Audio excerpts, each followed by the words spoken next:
for Pastor Stuckey. And before I get started, I'm just going to start us off in a quick word of prayer.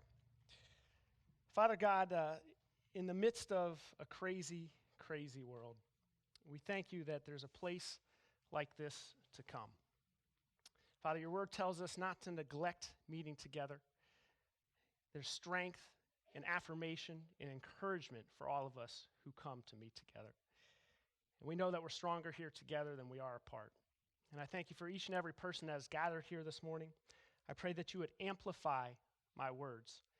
And Father, that these words would hit where you want them to hit this morning. I pray this all in Jesus' name. Amen. So one of the greatest parts about having the opportunity to do a fill-in message like this is you kind of get to cherry pick a topic that you might have been thinking about or chewing on for a while. Pastor Stuckey does not have this privilege. You know, a lot of times he preaches through whole books or sections of the Bible. So when something hard comes up, he's still got to deal with it, right? You know, not guys like me. I get to pick the thing I've been thinking about and working on. You know, pastor has to deal with all those hard questions that come up, and it's our job, I just want to tell you, to not let him off the hook on that, right? So if you have a hard question that you're thinking about that he glosses over, you make sure you find him after the service and make sure you ask him that. All the guys that come up here like me, really, you know, we have the easy job. It's not as hard. You know, this morning I'm going to pick a topic that I've said I've been kind of chewing on for a while, that I've been working on, and it's meant a lot to me through some hard challenges that I've had in my life in the last couple of years. Jesus, in this verse that we're talking about, is doing something that he did time and time again throughout his ministry. And you read it over and over in the gospel. He's giving an invitation. He's given an invitation. A couple examples. In Matthew 4, Jesus talks to Peter and Andrew and gives them this invitation. Come follow me, and I will make you fishers of men. In John 7, he's speaking to a crowd, and he says, let anyone who is thirsty come to me and drink. In Mark chapter 10, you might remember this story. He's talking to the rich young ruler, and he says, leave everything behind and come follow me. And then there's the story of Zacchaeus. Some of the kids may remember this one. You know, Jesus likes the concept of invitation so much, he even invites himself to places, right? He's like, Zacchaeus, come down from that tree because I'm coming to your house for lunch, right? So invitation is this concept that he uses a lot throughout his ministry. We're going to start by reading one of the more familiar invitations that George already read this morning. We're going to read through two different versions. The first is from the New Living Translation. Again, Matthew 11, verses 28 to 30. It says, come to me, all you who are weary and burdened, and I will give you rest. Take my yoke upon you and learn from me, for I am gentle and humble in heart. And you will find rest for your souls. For my yoke is easy and my burden is light. So over the last year and a half or so, there's this other version that I've been just reading a lot, and it's from the Message version. So that's Eugene Peterson's biblical paraphrase, basically. So same verses, but you can kind of see there's a little difference here just in the way it's worded. It says, are you tired, worn out, burned out on religion? Come to me, get away with me, and you'll recover your life. I'll show you how to take a real rest. Walk with me and work with me. Watch how I do it. Learn the unforced rhythms of grace. I won't lay anything heavy or ill-fitting on you. Keep company with me, and you'll learn to live freely and lightly. You know, just want to take it. Doesn't make you want to take a deep breath and just kind of let it out like, that's great, you know, right? Take a real rest. When's the last time you've taken a real rest? Rhythms of grace. Great term. Learn to live freely and lightly. I tell you what, this is the kind of life that I'm looking for. I don't know about you. This is why it's really connected with me. I know Jesus obviously knows human nature, and he knows that people like to be invited to things. Am I wrong? We like to be invited to things, especially like to be invited to things when we're being invited to something that we perceive as better than what we were going to do or the thing that we were going to have, right? For me, this brought to mind a story from when I was in college. So when I was in college, my grandfather was in the process of building a new house in Montana. It's a beautiful house, right? I got to spend 2 summers working with him on this house, he hired me to come out and do some odd jobs and help him do some projects. It was kind of a retirement project for him. So one of those summers was between my sophomore and my junior years. And he hired me to come out alone to do a bunch of work at this property. And when I got there, he had some things come up that took him back out of Montana, back to where he lived, and he was gone for about 6 weeks. So here I was 20 years old, I was in another part of the country, and I was completely by myself in this big house, and I didn't know anybody, right? So I was just kind of get up and do my thing each day and knock things off the list. Now, to this point, I'd never really lived alone. I've always lived with other people, and apparently left to my own devices, I kind of made this subconscious decision that cleanliness was not as important to me as maybe I thought it was, right?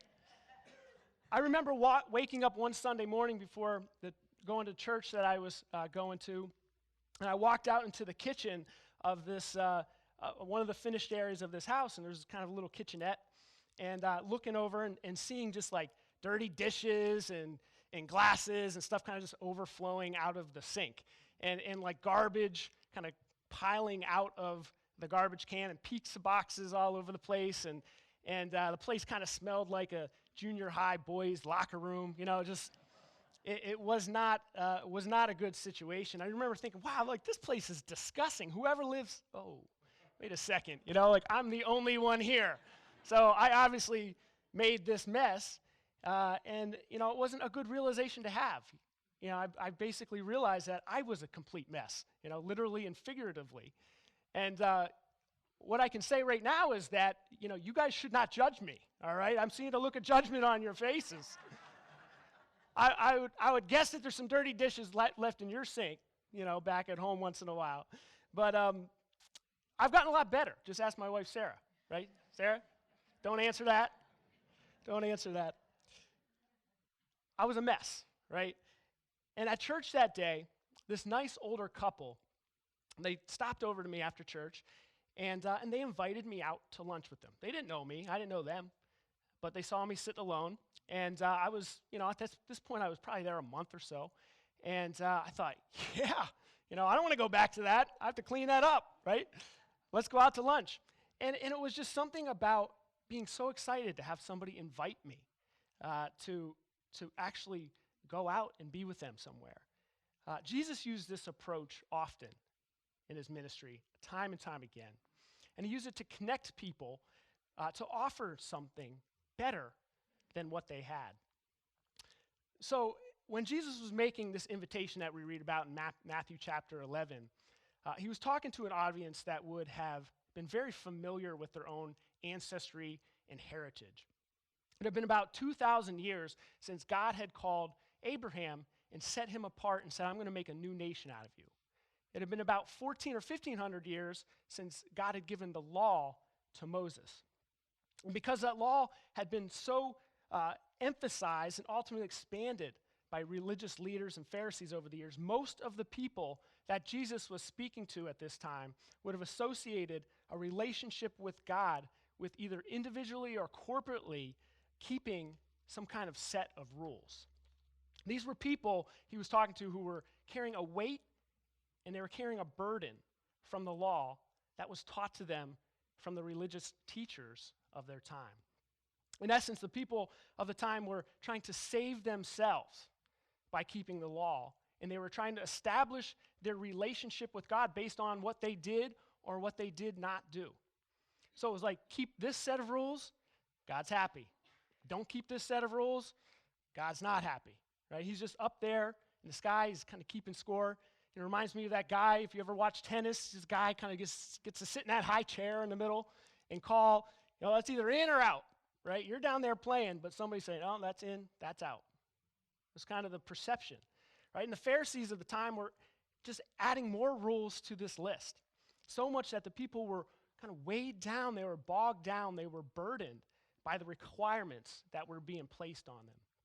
So I just want you to think for a minute, the amazement, think of the joy, think of the utter astonishment that Jesus' invitation must have sparked in them.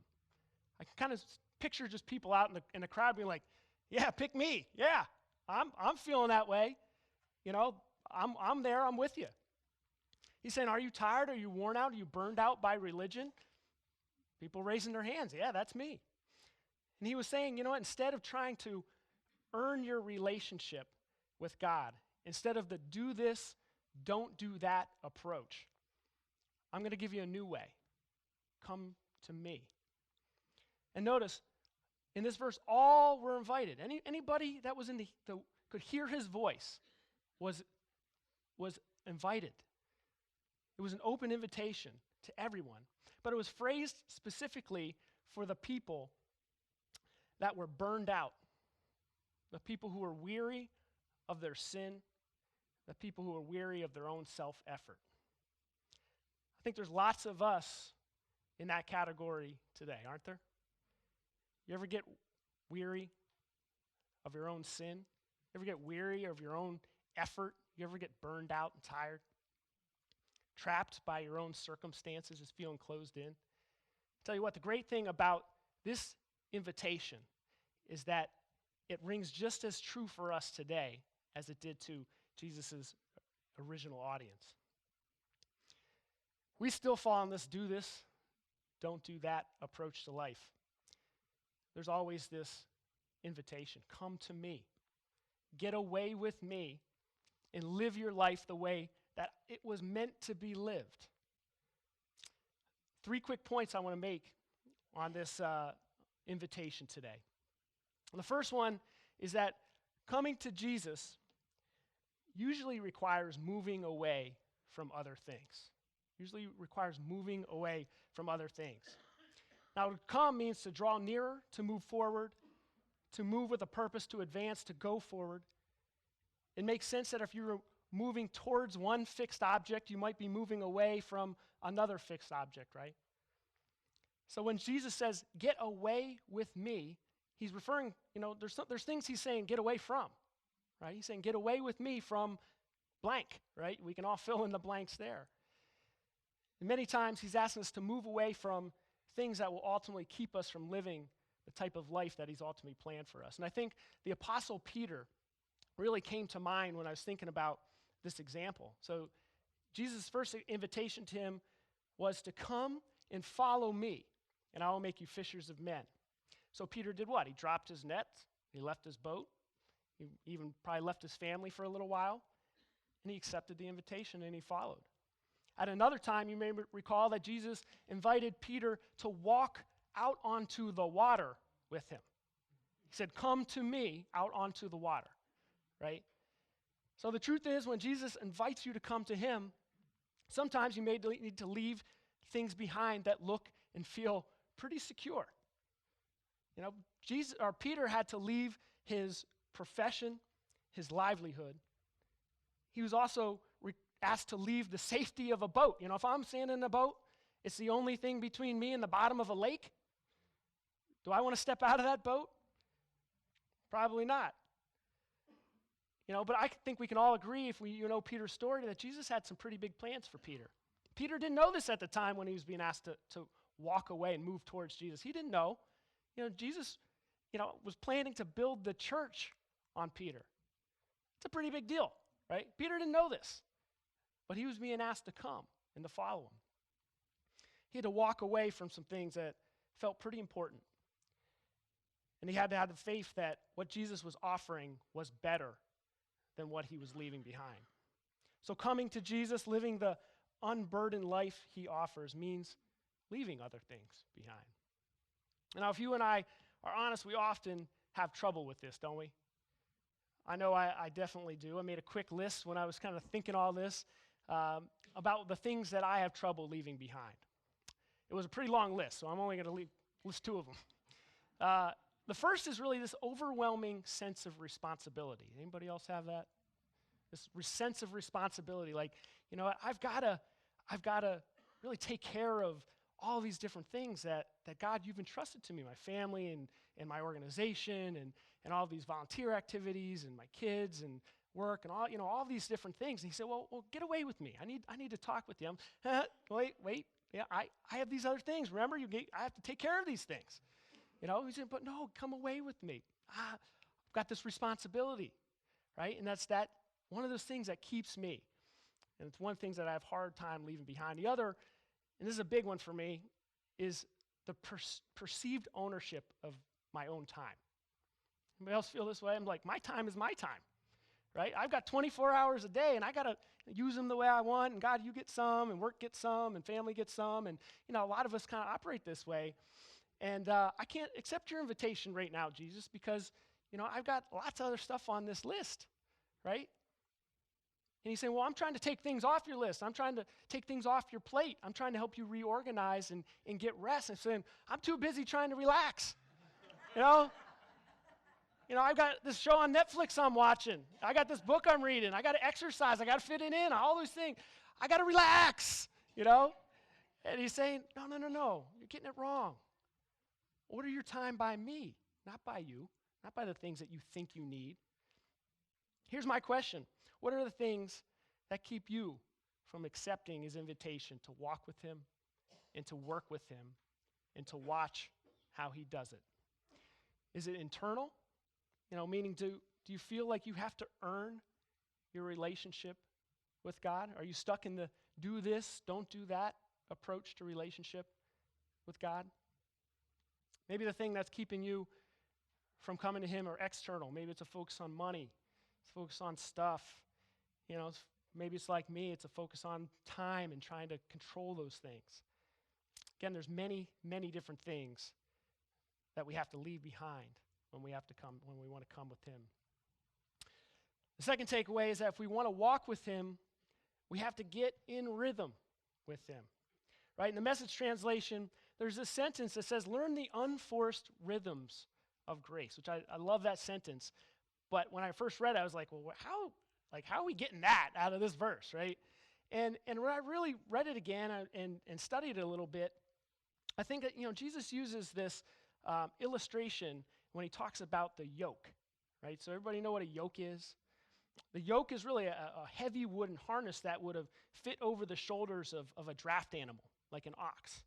And then it will get attached to whatever that beast was meant to pull, right? So people that Jesus was talking to would have associated this yoke, they would have associated that as a symbol of toil and burden.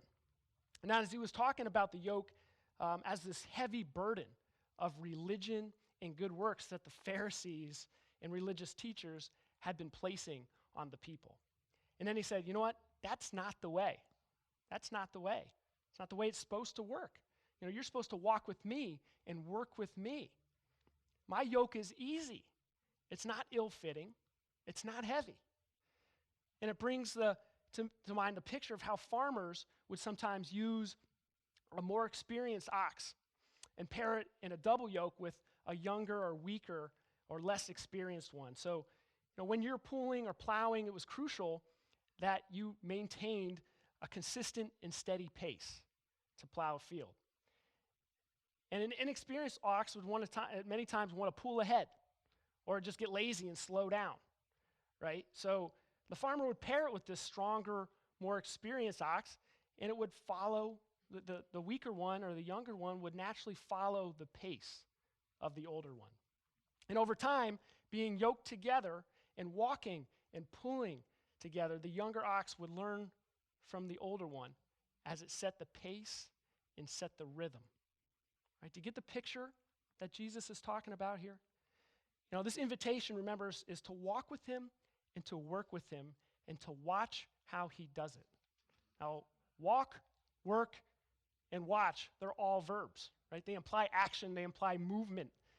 The yoke is only a useful tool if it's actually being used. It's meant for pulling. It's meant for keeping something in motion. And when you accept the invitation and come to him, guess what? There's going to be effort involved. Our walk with God is not meant to be static. It's not sedentary. It's always moving.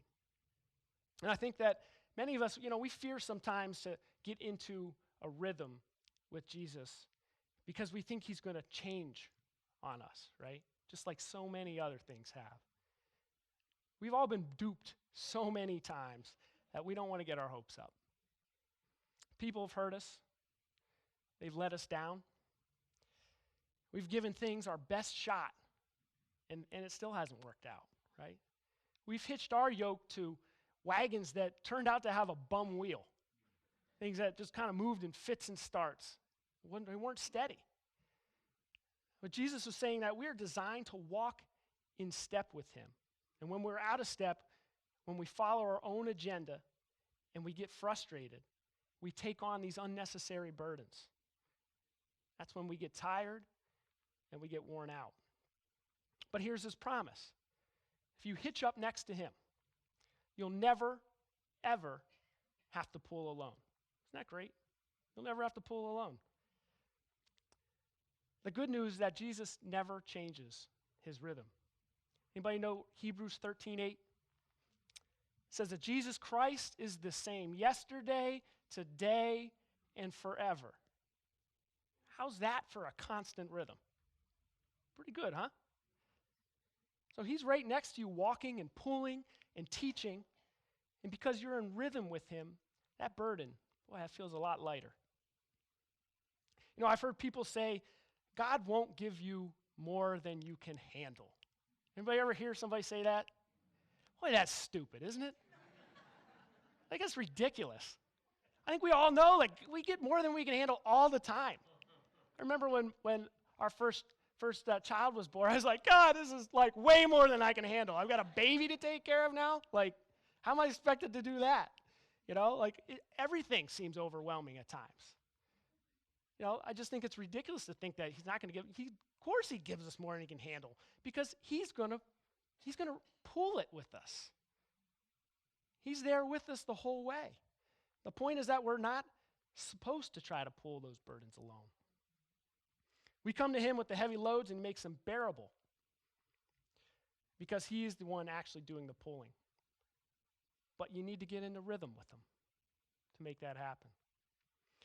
Lastly, I just want to touch on the final promise in this invitation. It says, keep company with me and I'll teach you how to live freely and lightly.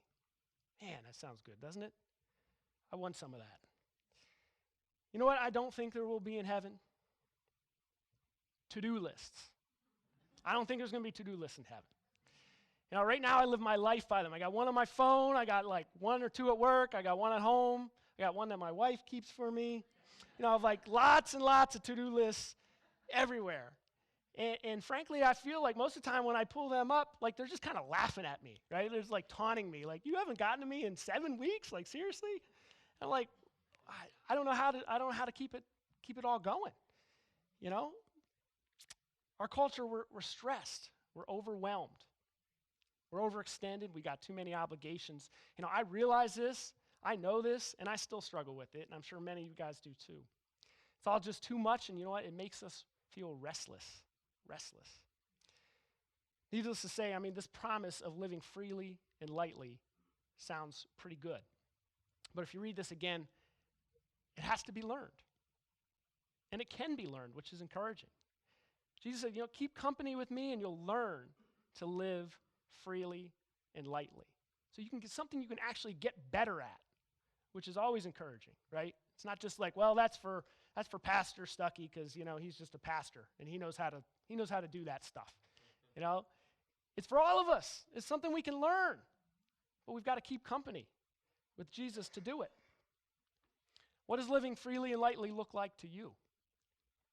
If you had to envision a life that was free and light, what would that look like? Would it mean, I've got a bunch more money? Or I've got less responsibility than I do now? Or maybe I just more free time. I got more free time to do the things that I want. Is that what freely and lightly looks like? Are those really the answers? Do you remember last week in Pastor's sermon when he shared that quote from St. Augustine? He said, God has made us for himself, and our souls are restless until they find their rest in God. Tell you what, that's the invitation, isn't it? To find a real rest. To rest from the endless, fruitless effort and toil of trying to create purpose and meaning by our own works or by keeping some kind of set of rules. Living freely and lightly happens by a daily and consistent, ongoing walk. That's the rhythm. Get out of step, we step right back in. Get out a little ahead of that pace that he said, well, you know what? Oops, that's all right. I can step back in, but I've got to correct those things daily. But there's this requirement to this invitation. Keeping company with Jesus is the requirement, right? It takes work, it takes focus, it takes effort and perseverance to keep coming, to keep praying, to keep studying, to keep getting around people who are a little farther along on this journey than you are, and to keep listening and learning. Now, I think I saw Rebecca Risco here at some point today. I don't know if she's out there. But if you haven't read some of her writings, I'd really encourage you to do so. She writes some really, really good stuff. In one of her recent posts, she wrote the following statement. So instead of fighting for a place in the world, I've decided to fight to stay in God's plan for me. I really like that, you know? I decided to fight to stay in God's plan for me. It kind of sounds like what we're talking about. Got to work at this, got to stay in rhythm. But it takes some effort. It really speaks to a decision to leave certain things behind and to fight to stay in step with Jesus. So way back in college, I got this invitation to go out to lunch and to leave this dirty, disgusting mess that I had made behind. And since then, I've gotten a lot more invitations from Jesus to leave lots of other stuff behind. And sometimes I've accepted that invitation and I've gone. And other times, regrettably, I haven't. It's just kind of the way it's worked out. I tell you what, I'm determined, though. I'm determined to walk in rhythm with him, no matter what the cost. So how about you? Are you getting that call to come to him? Are you walking in rhythm with him right now? Or are you off following the beat of some other drum? Are you tired? Are you worn out? Are you burned out? Or maybe you're just checked out. Say, take a look at what you're hitching your life to. It may be something that makes a lot of promises, but ultimately leaves you feeling pretty restless and burdened. This invitation is to take him at his word. He's invited us to keep company with him, and he offers something that I promise you we cannot get anywhere else, a real rest. Let's close in prayer. Lord, I thank you for your wonderful, wonderful invitations to us. I pray for those who may have never previously responded to your invitation to come and follow you. Pray that you work in their lives and you would help them to experience the amazing peace and rest that you offer as they make that decision. I also pray for those of us that may be distracted and restless, moving at a pace far different than the one that you may want for us. Pray that you'd help us to fall back into your rhythm today. I thank you for your patience with us and your goodness to us. I pray this all in Jesus' name. Amen.